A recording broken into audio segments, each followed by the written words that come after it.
Você fica agora com a continuação da série Educação Brasileira. Outra dura realidade vista pela nossa equipe é a falta de respeito, valorização e remuneração da classe mais importante da educação, o corpo docente, ou seja, o professor. Para a gente manter esse professor motivado, a gente precisava repensar a política pública da educação nacional, né? A gente precisava repensar a importância da educação no país. Então, hoje, o nosso país se preocupa com algumas questões que não são mais de base, né? Então, a saúde, a habitação, são questões básicas, né? A educação é uma delas. De verdade, eu acho que incentivar alguém a atuar na rede pública, atualmente esse incentivo só vem pela estabilidade do emprego, né? Eu vejo isso aqui na universidade, muitos alunos que se formam conosco e prestam concursos na certeza ou na esperança de se tornar um servidor público e aí ter a sua estabilidade. Não sei por quanto tempo, né? Não sei por quanto tempo, dentro do cenário político que a gente tem vivido, talvez essa estabilidade também seja provisória, o que é um risco pensar que a gente vai acessar, então, só por conta disso. Talvez um caminho seja olharmos para a educação, né? Olharmos para a educação, em especial a educação básica, né? Então, vamos olhar para as crianças desde os pequenininhos e identificar que ali está um potencial, e veja, não estou dizendo um potencial de alunos vendo o pequenininho como futuro jovem, né? Mas como um pequenininho que já é um cidadão, que já precisa se inserir socialmente. Hoje a gente tem um descrédito, uma desvalorização para os professores da educação infantil, né? Como se eles fossem meros brincadores ou meros trocadores de fralda. E veja, a partir do momento que a gente tem esse descrédito lá na base, isso tudo só vai crescendo ao longo da nossa escolarização. Então, penso que não é reforma o caminho. Na verdade, a valorização do professor, é o olhar atento para cada área do conhecimento, é o olhar atento para cada segmento de ensino com a sua especificidade. Então, a educação infantil tem a sua especificidade, a sua importância. O ensino fundamental tem a sua importância, o ensino médio tem outra importância, né? Então, não adianta a gente virar isso de qualquer maneira e mirar um alvo e achar que eu reformo ali e resolvo o problema. Eu não resolvo o problema de maneira unilateral, né? Acho que a educação brasileira ela vem num caminho crescente de descrédito, de desvalorização do professor, da escola pública, que ou a gente recomeça todo este processo, ou não vai ser uma reforma unilateral que vai dar conta de resolver. E como muitas vezes o salário não é suficiente, os professores acabam dando aulas em 2, 3, às vezes até 4 escolas para ter uma renda melhor. Mas assim fica difícil conseguir manter a qualidade, pois que tempo ele encontra para ler, se aprimorar, preparar aulas e etc? Então, pensar que só porque a gente coloca antes do ensino médio, né, a palavra reforma, o substantivo reforma, e que a gente está mudando, ora, né? Por que a gente não pensa numa reforma da seguinte maneira? Vamos melhorar a remuneração dos professores. Não precisa muita coisa, basta a gente fazer cumprir a legislação que nós temos, que é a garantia de um piso mínimo para todos os professores, né, um piso do magistério, e garantir a todos os professores a oportunidade de ter um tempo, 1/3 da sua carga horária destinada à discussão, né, à elaboração de atividades, a estudo. Ou seja, reformar através de lei, reformar mexendo nas disciplinas e reformar mexendo no direito das pessoas de conhecerem filosofia, história, filosofia, né, sociologia, educação física, arte, né, e todas as outras questões, eu acho que é meio complicado. Fique agora com o plantão da redação.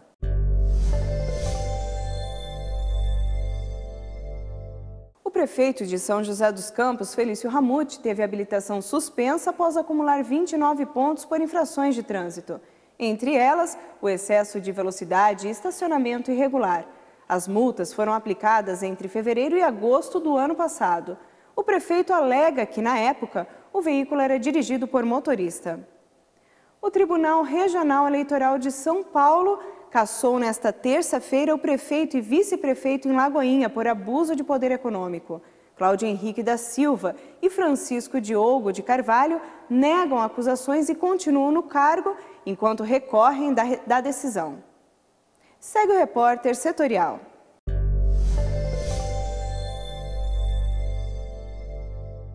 Um problema grave e invisível ao público. Considerado crime ambiental, a presença dos lixões urbanos em locais inadequados é uma constante nos municípios brasileiros. A Política Nacional de Resíduos Sólidos existe desde 2010. De acordo com a lei, todos os municípios teriam um prazo de 4 anos para acabar com os lixões, que atraem ratos, insetos e transmitem doenças. Mas até agora, a maioria das cidades brasileiras não conseguiu dar fim aos lixões. Em mais de 50% delas, eles prevalecem. A medida previa ainda multas aos municípios que não cumprissem a lei até 2014, mas este prazo teve que ser prorrogado até 2018. Para este consultor em sustentabilidade, além de gerar custos para as empresas, na maioria dos municípios, o que falta mesmo é boa vontade para dar fim aos lixões.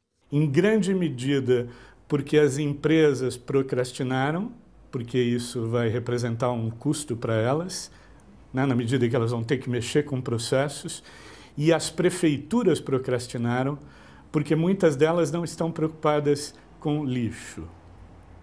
Lixo não dá voto, esse é um problema. Mas os lixões são apenas parte de um problema do meio ambiente.